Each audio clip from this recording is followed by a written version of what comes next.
डरो मत। आप किसी को बोलती हैं कि झूठ बोलते हैं तो दूसरा आदमी हंसने लगता है।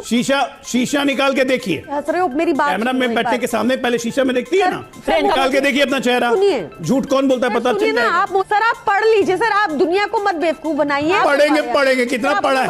आईटी में चोरी करना सिखाया गया था ना, आईटी में चोरी करना सिखाया गया था। एक मिनट, ये पन्नू से पैसे खाने वाले लोग, इनका चरित्र ऐसा हनन गिर चुका है कि दिल्ली की जनता इनको पहचान चुकी है, देश की जनता पहचान चुकी है। फिर पकड़वा दो हमें, जवाब मिलेगा, इसके आप 20 मिनट फेयर करते रहिए। तो जैसा कि आप सभी जानते हैं, दिल्ली में अब चुनाव प्रचार थम चुका है और अब 5 फरवरी को मतदान होनी है। इस बीच बीजेपी ने आम आदमी पार्टी को बिजली, सड़क, पानी के मुद्दे को लेकर ताबड़तोड़ अटैक किया। तो उधर पीएम मोदी ने दिल्ली के स्कूल के छात्रों से मुलाकात की और आम आदमी पार्टी पर जमकर हमला बोला है। तो वहीं गृह मंत्री अमित शाह द्वारा बड़े मियाँ व छोटे मियाँ के हारने तक का दावा किया गया है और इन्हीं मुद्दों को लेकर डिबेट हो रही होती है। तभी अजय आलोक यमुना के प्रदूषण को लेकर आप प्रवक्ता पर जमकर हमलावर नजर आते हैं। तो वहीं आप प्रवक्ता यूपी मॉडल को लेकर कई आरोप लगाती देखी गई, पर वहीं अजय आलोक ने उनके सारे आरोपों पर तो करारा जवाब दिया ही, साथ ही उन्होंने जमकर क्लास लगाते हुए देखे गए, जिसे हम आज की इस वीडियो में देखेंगे। देखिए राशिद जी की मैं बहुत इज्जत करता हूँ। राशिद जी ने कहा कि अरविंद केजरीवाल नैरेटिव सेट कर रहे थे, वो चुनाव उनको इर्द गिर्द घूम रहा है। भाई प्रतिबंधित मुख्यमंत्री वही हैं, सबको ही जानता है। केयर टेकर सीएम आतिशी थी, पूरी पार्टी के कन्वेनर वही हैं, तो उनकी कमी नहीं गिनाएंगे तो किसकी गिनाएंगे? दिल्ली के चुनाव में हम किसको खोज के लाए कि किसको हम टारगेट करें? हम तो टारगेट उन्हीं को ना करेंगे। यही बात आप केंद्र सरकार की भी कहते हैं कि केंद्र सरकार 10 साल पहले की बात करती है, यूपीए की बात करती है। तो हमारा जब लड़ाई यूपीए से है, हमारी लड़ाई जब राष्ट्रीय स्तर पे कांग्रेस से है, तो हम कांग्रेस की बात नहीं करेंगे तो किसकी बात करेंगे? तो नैरेटिव कौन सेट कर रहा है? बात नंबर 1 ये है। दूसरी, यमुना के बारे में एक छोटी सी जानकारी देता हूं। जब हरियाणा से दिल्ली में पानी आता है तो आज तक कभी पीपीएम लेवल 7.88 से आगे नहीं बढ़ा। नॉर्मली ये पीपीएम लेवल 1.52 तक रहता है, जो कि मुख्यमंत्री जी भी खूब छाती पीट पीट के भी बोल रही थी। अब जब दिल्ली से ये निकलता है तो इसका पीपीएम बढ़ के हो जाता है 58, 59, 60। टोटल यमुना की लंबाई में मात्र 2% दिल्ली से पास करती है, 56 किलोमीटर।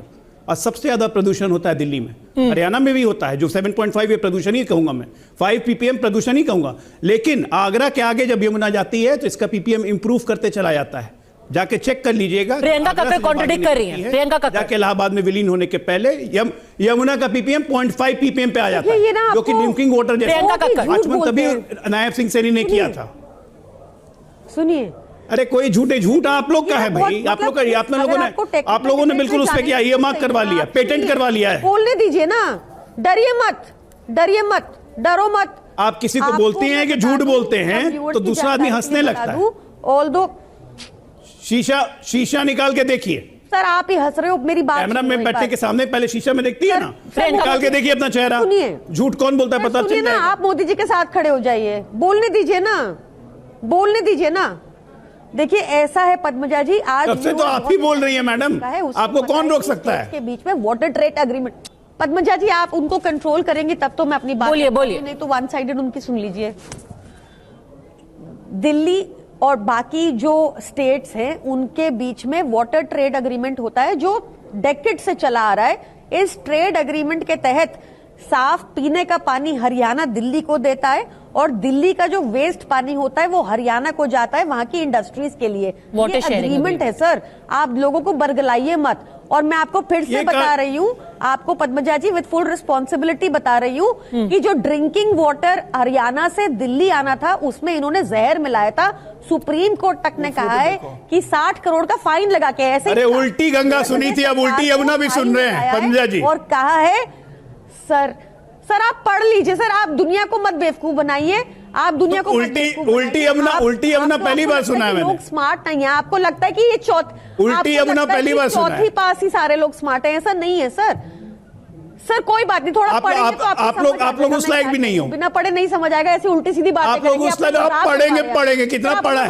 आईटी में चोरी करना सिखाया गया था ना, आईटी में चोरी करना सिखाया गया था। सिखाया गया था। इनको रोकेंगी भी नहीं। नहीं इनको पूरा बात पूरी कीजिए, रोकते रहेंगे मुझे, कोई आपको नहीं रोकेगा। अब काफी बार मैंने कोशिश की बात करने की, मेरी बात पहुंच गई है। हम लोग कैंडिडली एक्सेप्ट कर रहे हैं कि अनलाइक मोदी जी हम अपने वादों से नहीं भागेंगे। जो इनकम्प्लीट रह गया है वो हमने गिनाया है, बताया है।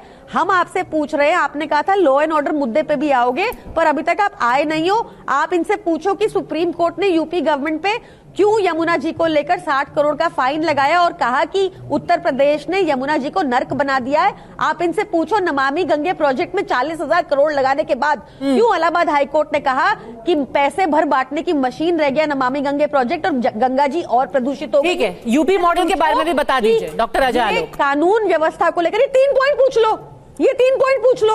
हाँ, ठीक है, यूपी मॉडल नहीं है, यमुना जी की बात कर रही हूं मैं। नहीं, आपने कहा ना कि उत्तर प्रदेश सरकार के ऊपर उन्होंने फाइन लगाया है, तो यूपी मॉडल में भी प्रॉब्लम है ना, यही कह रही हैं यूपी मॉडल में तो मुझे बताना, फिर मुझे यूपी मॉडल बताना पड़ेगा कि 8 घंटे के पावर कट लगते हैं, मुझे बताना पड़ेगा कि 400 यूनिट बिजली वहां पर 2700 रुपीस की मिलती है, फिर मुझे यूपी मॉडल। अच्छा ठीक है, इसका जवाब दे दीजिए डॉक्टर अजय आलोक, फिर निगत अब्बास। आपको बात करनी थी तो मैं यमुना, क्योंकि उन्होंने एजुकेशन, उन्होंने स्कूलों पे भी सवाल उठाया कांग्रेस ने, तो फिर निगत अब्बास के पास जाऊंगी। हाँ डॉक्टर अजय आलोक, मैं इनकी बुद्धि पे बस तरस खा रहा हूं। ये यूपी और दिल्ली को कंपेयर कर रहे हैं, मतलब क्या कंपैरिजन है भाई? जितना दिल्ली का पूरा बजट है उस बजट का अभी तो कह रहे थे लगभग 50% ज्यादा सिर्फ यूपी के एजुकेशन का बात बजट कर रही हूँ। इतना बजट, एक मिनट 70,000 करोड़ का पूरा दिल्ली का बजट है, 1,10,000 करोड़ का यूपी का एजुकेशन बजट है। अब एक मिनट, आप बीच में क्यों बोल रही हैं? शांति से सुनिए। इसलिए यमुना जी गंदी कर दी आपने, इसलिए सुप्रीम कोर्ट ने फाइन लगाया, ये कह रहे हो आप? प्रियंका जी अब एक एक करके आज उसी का रिजल्ट है, आज उसी का रिजल्ट, बेतुका तर्क है, आज उसी का रिजल्ट है कि नायब सिंह सैनी खुलेआम इसलिए महाकुंभ मैनेज नहीं हुआ आपसे, क्योंकि बहुत बड़ा बजट है और आपको लोग यमुना का पानी दे रहे हैं, आप नहीं पी रहे। एक मिनट सुनिए, आगे सुनिए। अरे उसी बजट की चोरी बता देता हूँ, पता नहीं क्या बोल रहे हैं, उसी बजट की बातों में बेवकूफ बना रहे हैं यमुना खर्च करने के लिए। प्लीज इंटरप्ट मत 7,000 करोड़ खर्च कर दिया। कितनी सफाई की है यमुना में? कितनी सफाई की? ये जब कर रहे थे आप इनको एक बार नहीं टोकी आप। जनता जान चुकी है, इनको करने दीजिए इंटरप्ट। हाँ, क्योंकि खुद 7,000 करोड़ खा गए यमुना सफाई के नाम पे दिल्ली में बैठ के। जनता जान चुकी है क्या कि आप महाभ्रष्ट लोग हैं, जिनके ऊपर इंक्वायरी नहीं हो रही। आतंकवादी है, उसने ओपन वीडियो निकाल के रिलीज किया है कि आम आदमी पार्टी को 15 से 16 मिलियन डॉलर दिए। एक मिनट, ये पन्नू से पैसे खाने वाले लोग, इनका चरित्र ऐसा हनन गिर चुका है कि दिल्ली की जनता इनको पहचान चुकी है, देश की जनता पहचान चुकी है। फिर पकड़वा दो हमें, जवाब मिलेगा, इसलिए आप बीच में इंटरफेयर करते रहिए। आप क्यों बैठे हो इतने इनकॉम्पिटेंट हो? अरे तो जैसे हरकत की है, कुछ कर भी नहीं पाओगे, जैसे हरकत की है, कोर्ट सजा देगा, कोर्ट सजा देगा आपको, सेट करने आ जाते हैं, आपको कोर्ट ही सजा देगा। झूठे लोग कहीं चल रही है ना आपको भारतीय दंड संहिता के 2 साल में सजा मिलेगी। फॉरेन फंडिंग रास्ता फाइनल जेल का ही है, और जाके बिहार डेवलपमेंट किया है ना बढ़िया से। ठीक है, उस फंडिंग पे तो अलग से इन्वेस्टिगेशन हो ही रहा है, वो इन्वेस्टिगेशन कहाँ जाएगा? खत्म। खैर, इधर अजय आलोक ने आप प्रवक्ता को तो करारा जवाब दिया ही, तो उधर उत्तराखंड के बाद अब गुजरात में भी यूसीसी लागू हो सकता है। गुजरात के मुख्यमंत्री भूपेंद्र पटेल ने मंगलवार को सुप्रीम कोर्ट के पूर्व न्यायाधीश की अध्यक्षता में इसे लागू करने के लिए कमेटी के गठन का ऐलान कर दिया है। इस बीच सीएम भूपेंद्र पटेल ने कहा कि सुप्रीम कोर्ट के पूर्व न्यायाधीश रंजना देसाई की अध्यक्षता में यूसीसी गाइडलाइन तैयार करने के लिए कमेटी का गठन की गई है और 5 सदस्यीय कमेटी 45 दिन के भीतर अपनी रिपोर्ट गुजरात सरकार को सौंपेगी। खैर, गुजरात सरकार के इस फैसले को लेकर आप सभी का क्या राय है कमेंट सेक्शन में जरूर बताइएगा और चैनल में नए हैं तो सब्सक्राइब जरूर कीजिएगा।